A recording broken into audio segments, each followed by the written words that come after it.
She brought 500 kilograms of gold as her dowry, traveling to France to marry into the royal family. But the moment she stepped out of the carriage, everyone started laughing at her. Some people said she looked like an aquatic slug. Others mocked her for being ugly and overweight. Some even suggested canceling the marriage right then and there. But the prince thought differently. He showed her clear affection, saying she was more beautiful in person than in her portrait. This was the first time she had ever received praise. Catherine's heart melted completely. She believed that this prince before her was her true love, and began dreaming of a happy future in the palace. But after the wedding, the prince changed completely.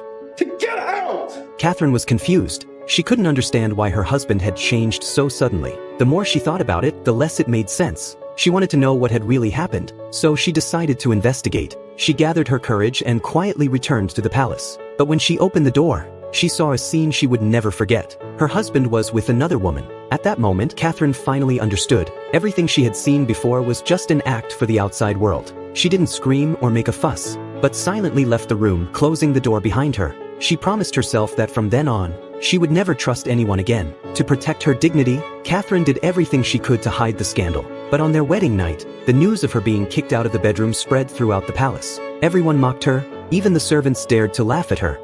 Perhaps I can be of service, since your husband is busy elsewhere.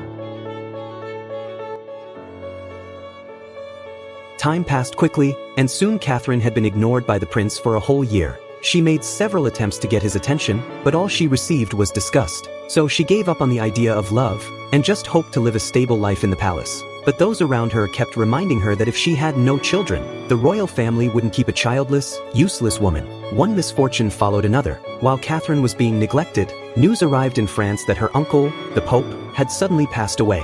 The huge dowry that had been promised now seemed like a worthless check. The ministers immediately changed their tune. Since Catherine had neither children nor a dowry, they suggested the prince should take a new wife and send Catherine back to Italy. Then, they presented a portrait of the new bride-to-be.